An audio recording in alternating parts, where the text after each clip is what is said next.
I think Xi Jinping is concerned. Xi Jinping is not reading the Washington Post and the New York Times to find out what's happening in Iran. He's looking at Iran directly, and he sees that President Donald Trump is dug in.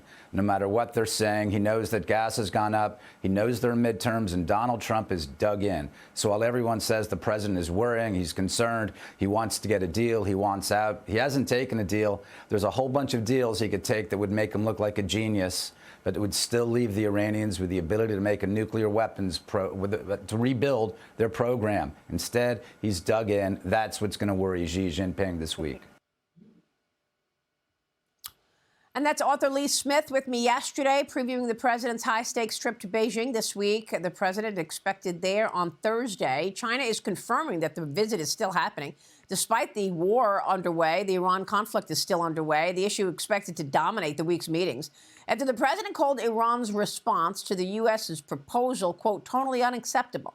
The U.S. and Beijing also expected to extend the trade truce reached in South Korea back in October through ongoing negotiations for more balanced trade. Of course, the U.S. now has a strengthened hand on oil. Meanwhile, a Chinese-owned oil tanker was seized by Iran for the first time since the conflict began in February. Joining me now is Gatestone Institute senior fellow Gordon Chang. Gordon, thanks so much for being here. And you've said many times on this program, you don't think the president should go to Beijing. He rescheduled the first trip, which was in March. Do you still feel that way? Yeah, so the president goes to Beijing with built-in disadvantages. You know, the Chinese for millennia have viewed foreign leaders as no more than tribal chieftains coming to pay homage. It's worse, though, because Xi Jinping is especially arrogant these days and also insecure. So we're seeing these rabid anti-American narratives that the regime is pushing. Plus, also, the war is ongoing, and Xi Jinping is an enemy combatant.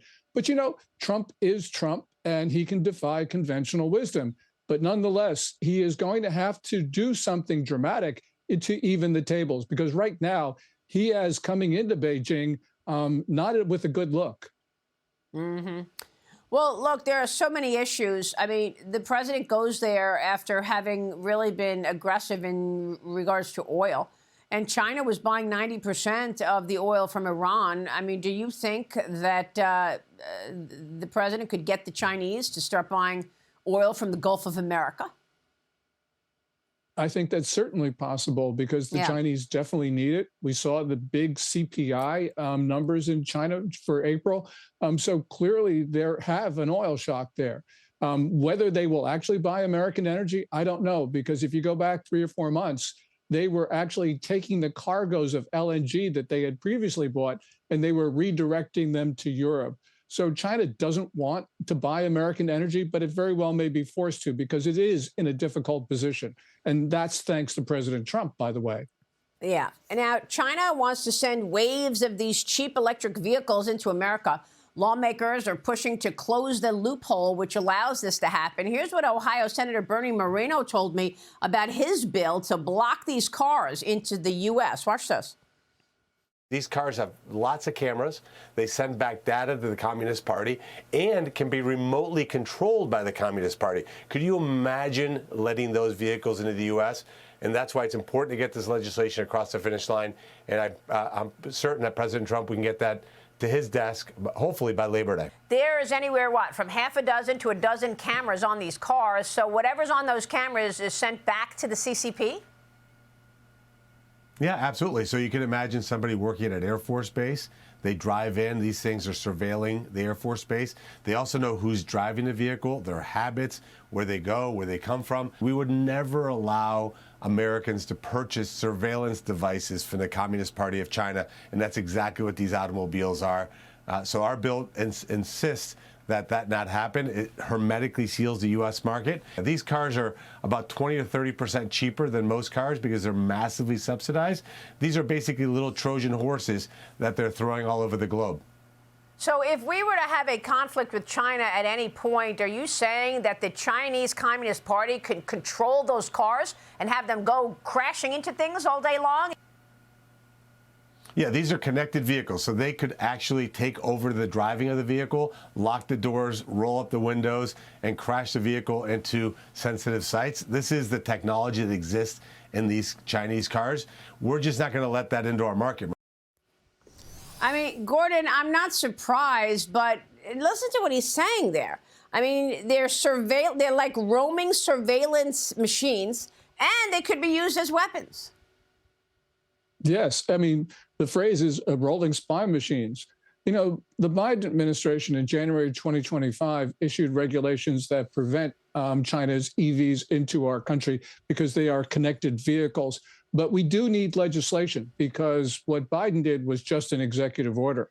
And it's important for us to do this and also to think about Canada, because Canada is letting Chinese EVs into their country by reducing the tariff rate from 100% to 6.1%.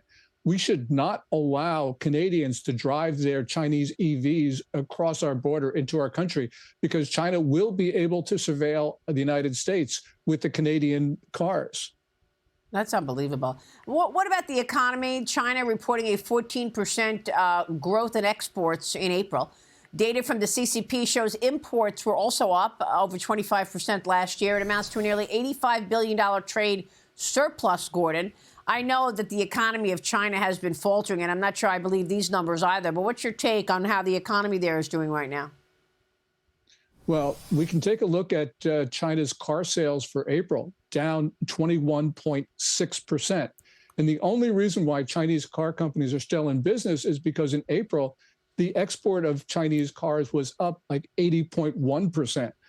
So really, it shows that China can't absorb the cars that it's making. And that shows you that the Chinese consumption is extremely weak right now. The only thing that's keeping the economy going are exports. And the only reason why China has vibrant exports are because of those subsidies that Representative Moreno just talked about on your show yesterday. So this is one massive trade violation, and the United States needs to take action, as do other countries. Mm-hmm. And Gordon, we'll be watching all of that. What would you deem as victory in this meeting with the president and Xi Jinping on Thursday and Friday?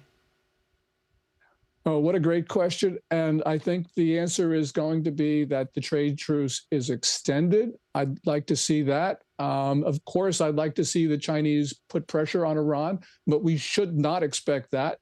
And I hope President Trump actually speaks in Beijing about China's support for Iran, including China transplanting its nuclear weapons program to Iran.